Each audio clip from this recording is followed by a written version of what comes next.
they have the pipes for the watering and stuff like that. It might not be as sophisticated as this, but at the end of the day, they found a way to be efficient with the watering and the fertilizing.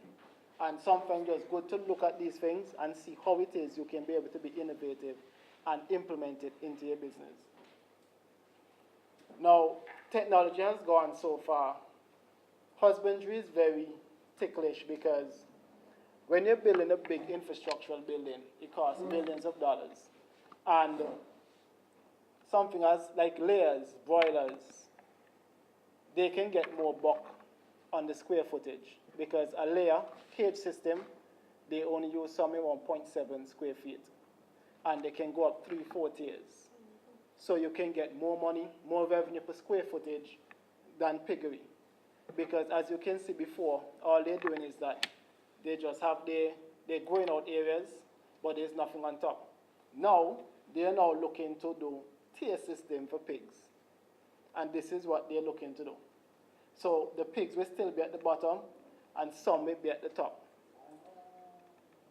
So down here is a growing out area, and then they're still now looking to put some at the top to try and maximize on the square footage.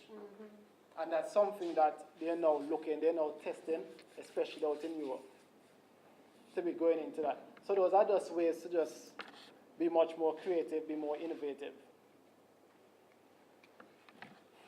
Now, agro-processing. Agro-processing is, I would say, one of the highest potential. The only thing agro-processing that you have to be mindful of is the raw material supply. But for me, agro-processing is so close to manufacturing.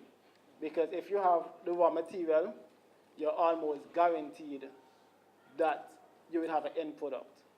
So getting the raw material is very critical. What you're seeing here is Joshua's smoothie. This is a Antiguan smoothie company. And what he does is that he makes vegan smoothie. It is 100% vegan. And he makes 100% vegan ice cream. That's something that is like non-existent. He went to Barbados, he went around the Caribbean, and he pitched his idea, and persons fell in love with it so much that they want to actually try and franchise out the business, right? But the issue is that, the issue is this. He has such a high demand for his product, but he's still using a blender. That is the issue. So he has this hotspot in St. John City, and when you go to him, there's just a line, and there's one blender.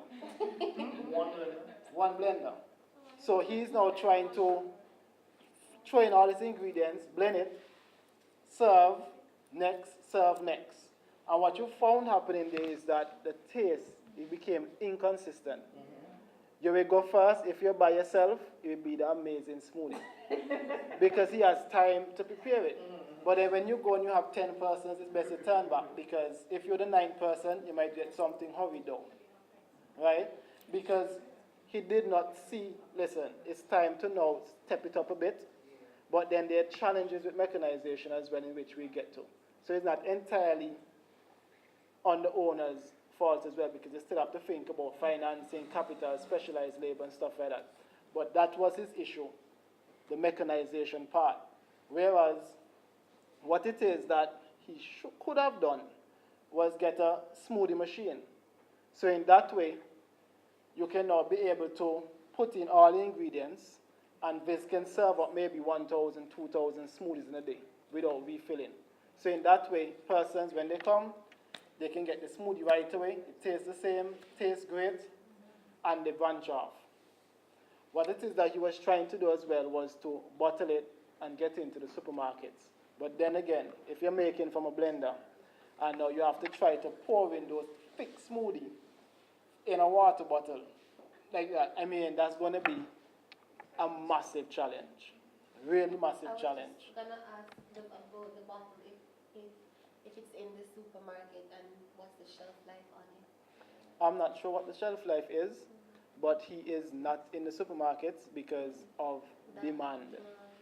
And he doesn't have the equipment to supply it. So the most that he can do is just still serve on demand in St. John City. And that is a challenge because he still cannot keep up when persons come to him with a blender. How much years in existence? Couple years. Couple years, 2 or? I don't know the specifics of the operation in years, Right. but I know he's in it for a couple years, right? Now, for example, and this is just tears, because after the blend and the smooth and you want to get into bottling juices, this is where you should actually go. Something that will make the smoothie, bottle it,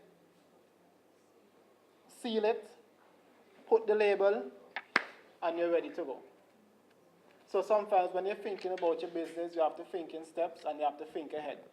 Because what's happening is that I believe in when you're planning the stages for a business, you have to go at the minimum economic feasibility level. Because Alpha asked how long he was in business, but because he started below what's feasible, because he has one employee, by the time he pay that staff, cover his overheads, there isn't enough to reinvest in the business to buy the smoothie, to actually buy the smoothie machine.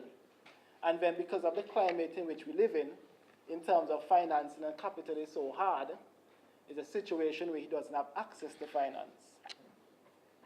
So there's just a lot of challenges that entrepreneurs have to face each day.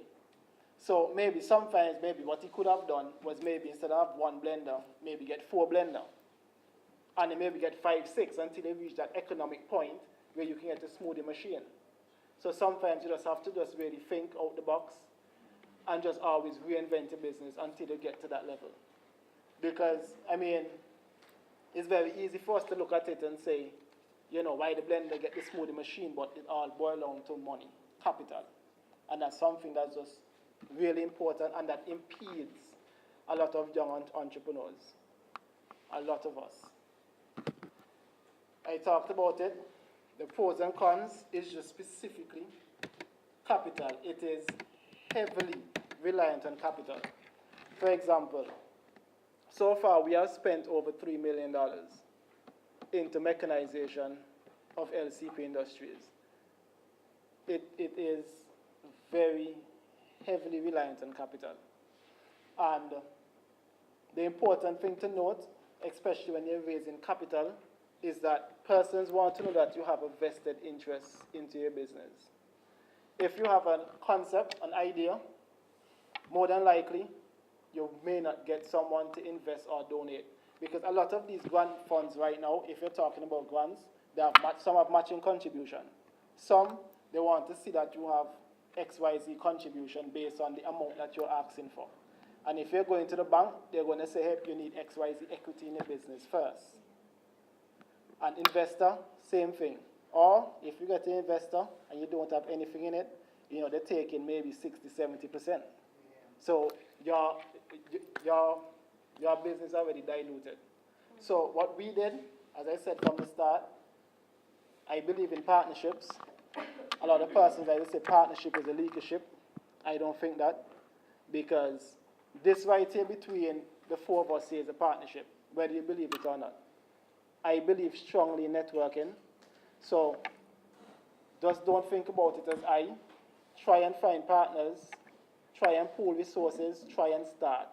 And then from there you can gradually grow your business. Specialized labor. That's another issue when you're talking about mechanization. Because in Antigua, persons that's within the Ministry of Agriculture, they will come, they will look on the equipment, and they don't know what it is, what it does. So it's like you don't have the technical support when you're talking about certain mechanization. So you have to know your business inside out. You have to understand it. you have to research, as the lady said, YouTube, because not all the time you have the money to go and do a sophisticated course. Most of these equipment, we actually learned them on YouTube. If you put in vacuum seeder for tractors, you will see a whole list of videos showing how to maintain them, how to operate them, how to switch the seed plates, and the list just goes on and on and on. So, in closing, I would just say, you just have to really think about, like I said, the networks. That's something that is really, really, really, really important. And there's so many different aspects involved in agriculture. It's not just about mechanization. It's about record keeping. It's about food safety, as Kraslin spoke about earlier. It's about management. It's about finance. And it's about the weather. Because the weather can be favorable or it can be unforgiving. And that's something that you really have to look at and assess. And just take it one process at a time. Identify your processes. Try and see how it is you can improve on that process, even if you have to do it step by step, one step at a time, one every year, based on your resources.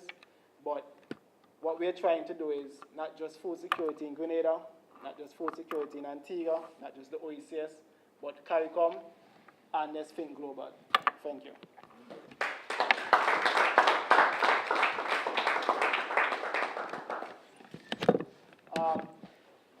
Any questions? What's the market? For onion production? At this point in time, Antigua uses somewhere around 4 to 5 million pounds of onions per year. So what we are trying to do right now is self-sustain Antigua, and then we branch out to the neighboring islands, and then come down in the south.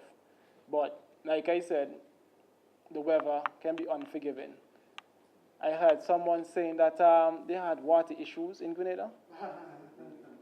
Well, if you have water issues, I don't know what we have in Antigua. Yeah. No, because I was also going to ask where you get water from. Because Antigua is one of the driest Caribbean countries, and we have been in a severe drought since 2013.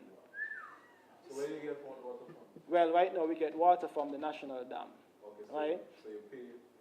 No, it's free, because as long as you put in your own pumps into the surface water, there's no charge because it's you. But if you're going to go through the national grid, then they're going to charge you. If you hook up on government line, they will charge you.